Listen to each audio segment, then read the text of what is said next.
یہ بتا دیا تھا شارح نے کہ اصول الفقہ کی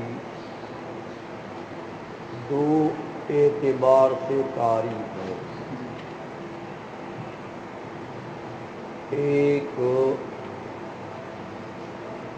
ترکیب اضافی کو ملحوظ رکھ کے اس اعتبار سے، اور دوسرا اعتبار لقبی ہے. تو فرمایا اما تعریف ہوا بے اعتبار الاضافت، شارح نے فرمایا شرح کو دیکھو، فَيَحْتَاجُ إِلَىٰ تَعْرِيفِ الْمُضَافِ وَالْمُضَافِ إِلَيْهِ. شارح نے فرمایا اس جہت سے تو اب کیونکہ مرکب اضافی ہے تو مرکب اضافی کی تعریف موقوف ہوتی ہے کس پر؟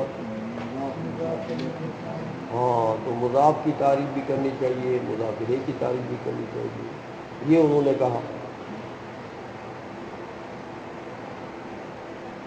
تو شارح بتاتے ہیں، محشی جو علامہ تفتزانی رحمۃ اللہ علیہ وہ بتاتے ہیں کہ فَيَحْتَاجُ إِلَىٰ تَعْرِيفِ الْمُضَافِ، یہ جو کہا شارح نے وہاں پر شرح میں، تو مضاف کون ہے؟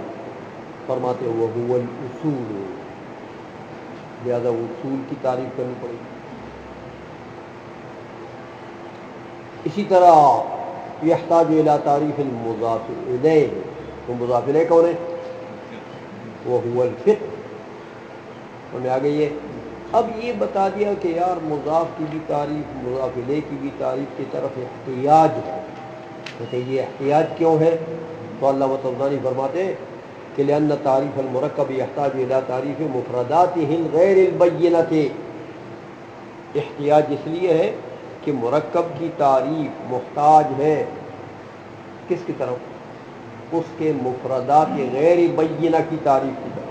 دیکھو نا، بعض مرکبات کے اجزاء جو ہوتے ہیں، مفردات جو ہوتے ہیں وہ بین ہوتے ہیں، تو وہاں احتیاج واقع نہیں ہوتی، سمجھ آئیے. لیکن جس مرکب کے اجزاء مفردات بین نہ ہو تو وہاں پر ہر جز کی تعریف کی طرف احتیاج ہے. سمجھ آئیے.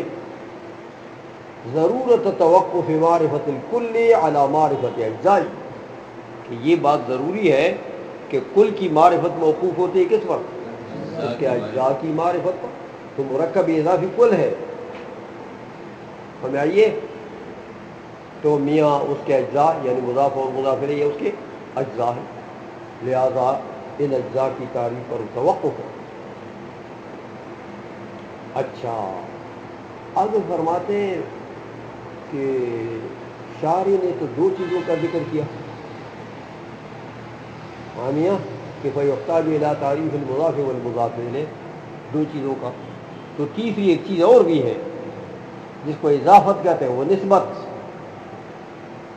اس لیے فرمایا علامہ طبرانی رحمۃ اللہ علیہ کہ وَيُحْتَاجُ إِلَىٰ تَعْرِيفِ الْإِضَافَةِ أَيْضًا، مضاف کی بھی تعریف کی ضرورت ہے، مضاف الیہ کی تعریف کی بھی ضرورت ہے، لیکن اضافت کی تعریف کی بھی. یہ کیوں ہے؟ کہتے لأنها بمنزلۃ الجزء السوری. سمجھ آئیے کہ یہ اضافت جو ہے یہ مرکب کے لیے جزء سوری ہے، تو یہ بھی تو جزء ہے. سمجھ آئیے. تو لہذا جس طرح مضاف جزء ہے، مضاف الیہ جزء ہے، اسی طرح اضافت بھی جزء ہے. لہذا اضافت کی ان تین چیزوں کی تعریف کی ضرورت ہے مرکب کے سمجھنے کے لیے. سمجھ آ گئی ہے. اب اعتراض ہوتا ہے کہ یار اگر ایسی بات ہوتی کہ اضافت کی بھی تعریف کی ضرورت ہوتی تو پھر یہ شارح نے کیوں ذکر نہیں کیا؟ شارح نے صرف دو چیزوں کا ذکر کیا کہ مضاف مضاف الیہ کی تعریف کی ضرورت ہے بس.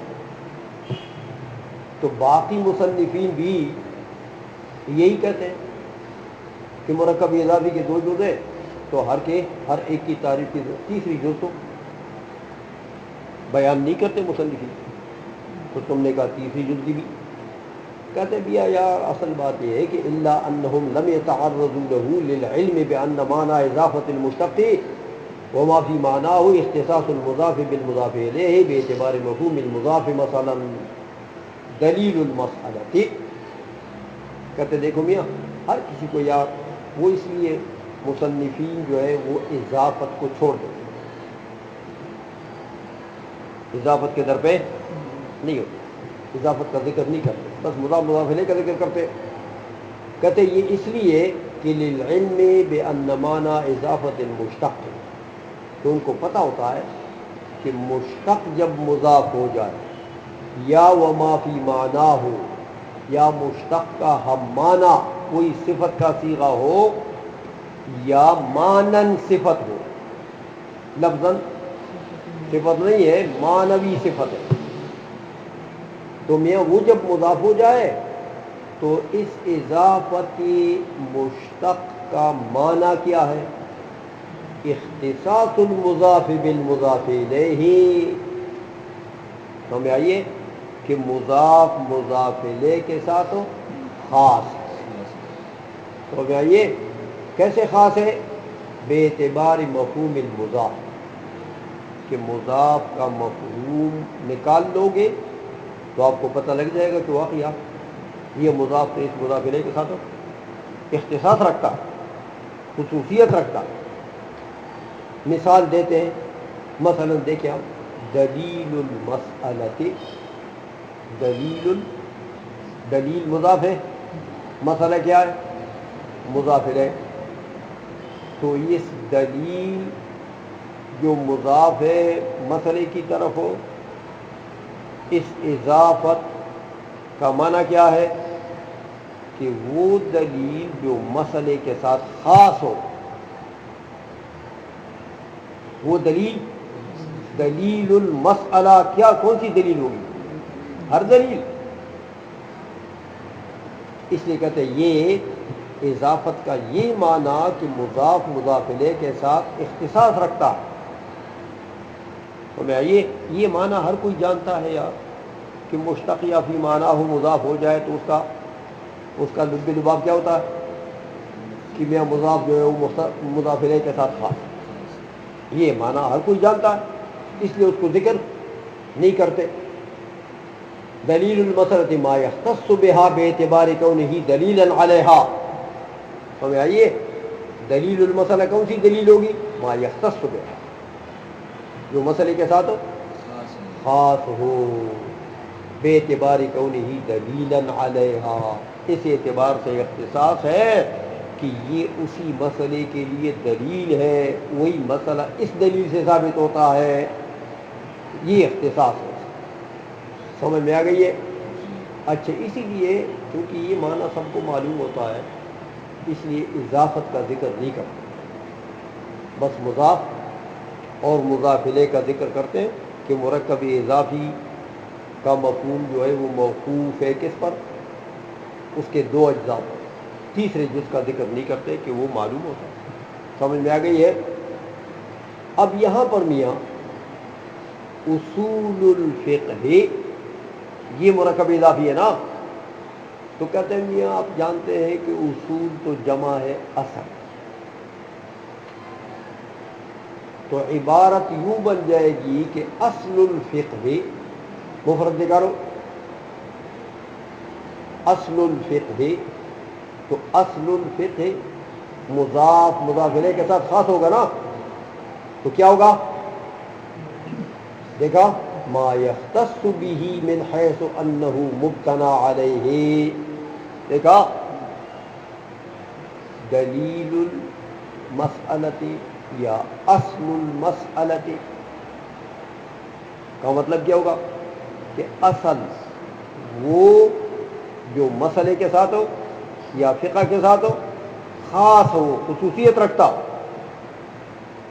اصل الفقہ جو فقہ کے ساتھ خصوصیت رکھتا ہو، کس حیثیت سے؟ من حیث انہ مبتنی علیہ، اس لیے کہ میاں فقہ کے لیے وہ مبتنی علیہ ہے،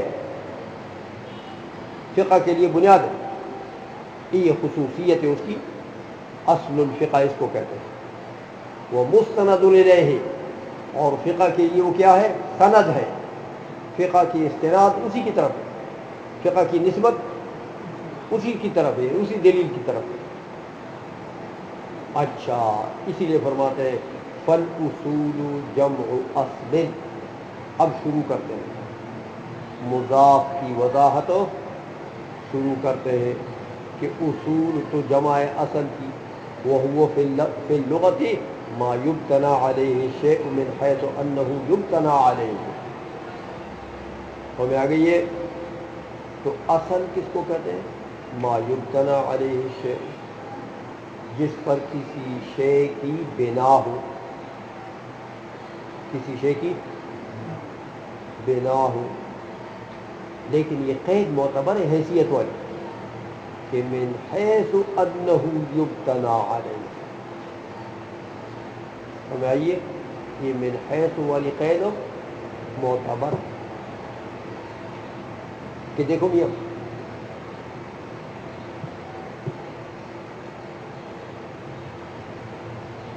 ادلۃ الفقہ، دلائل الفقہ یا اصول الفقہ، معنی تو ایک ہے۔ اصول الفقہ سے کیا مراد ہے؟ پہلے پڑھ چکے، کیا مراد ہے؟ ادلہ اربعہ، کتاب اللہ، سنت، اجماع، قیاس، یہ مراد ہے نا۔ تو یہ جو ادلہ اربعہ ہے میاں، یہ خود موقوف ہے، خود موقوف ہے کس پر؟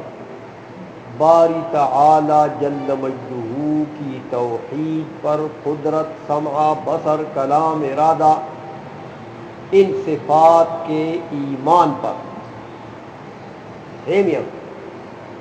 باری تعالیٰ کی صفت کلام پر اگر ایمان نہ ہو تو کلام اللہ ثابت ہو جائے گا؟ تو کتاب اللہ تو کلام اللہ ہے۔ تو پہلے کیا چیز ہوگی؟ باری تعالیٰ کی ذات اور صفات پر ایمان، اس کے بعد کلام اللہ، اس کے بعد سنت بھی کلام اللہ ہے، اس کے بعد ان دونوں کو مانو گے تو پھر اجماع، پھر ان دونوں کو مانو گے تو پھر قیاس۔ تو یہ ادلہ اربعہ تو فرع ہے کس کا؟ ایمان باللہ اور بصفات اللہ۔ یہ تو اصول نہیں ہے، یہ تو فروع ہے۔ تو ان کو اصول کیوں کہا؟ کہتے ہیں یار جہات مختلف ہے، ہم ان کو اصول بھی کہتے ہیں، فروع بھی مانتے ہیں۔ ایک جہت سے فروع ہے تو دوسری جہت سے اصول ہے۔ باری تعالیٰ کی ذات صفات پر ایمان کے جہت سے یہ کیا ہے؟ فروع ہے۔ لیکن فقہ کے لیے کیا ہے؟ اصول ہے۔ اس لیے حیثیت لگا دی، دیکھو من حیث انہ یبتنا علیہ، یہ فقہ کے لیے اصول ہے، لیکن اس حیثیت سے کہ فقہ کی بنا ہے ان پر، اس حیثیت سے یہ فقہ کے لیے اصول ہے، ورنہ تو دوسری جہت سے تو یہ خود فروع ہے۔ تو ہمیں آگے یہ نا، اس لیے کہتے ہیں وَبِهَذَا الْقَيْدِ خَرَجَ أَدِلَّةُ الْفِقْهِ۔ تو ہمیں آگے یہ جو قید لگا دی من حیث انہ یبتنا علیہ، ادلۃ الفقہ مثلا من حیث ہی تبتنا علی علم التوحید، اس حیثیت سے کہ ان ادلہ فقہ کی تو بنا ہے کس پر؟ یہ مبنی ہے توحید، باری تعالیٰ کی ذات صفات پر ایمان پر مبنی ہے میاں۔ سمجھ آئیے؟ تو یہ اس کے لیے اس جہت سے تو فروع ہو گئے، وَإِنَّهَا بِهَذَا الْاعْتِبَارِ فُرُوعٌ، یہ ادلہ اربعہ اس اعتبار سے تو کیا بنے؟ فروع لا اصول، وقید الحیثیت لا بد منہ فی تعریف الاضافیات، ایسے اضافیات میں ہے میاں جو چیز کئی حیثیتیں رکھتا ہو، جو چیز ایسی ہو کہ اس کی کئی حیثیتیں ہوں، اور اے میاں ہر حیثیت سے حکم بدل جاتا ہے۔ دیکھو ان ادلہ اربعہ کی نسبت کرو توحید باللہ وہ بصفاتی ہی کی طرف، تو یہ کیا ہے؟ فروع ہے، اور ان کی نسبت کرو فقہ کی طرف، تو یہ کیا ہے؟ حکم بدل گیا نا۔ تو جو بھی شے ایسی ہو، علامہ طبرانی بتاتے ہیں جو ذو جہات کیا ہو، ذو جہات شے ہو، وہاں پر حیثیت لگانا ضروری ہے، ورنہ پھر اتباس آ جائے گا۔ سمجھ آئیے؟ اس لیے فرمایا وقید الحیثیت لا بد منہ فی تعریف الاضافیات۔ سمجھ آئیے؟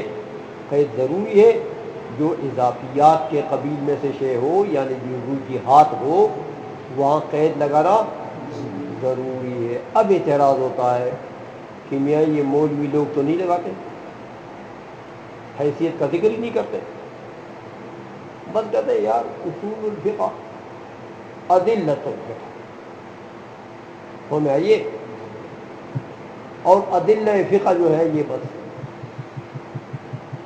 فقہ کے لیے اصول ہے،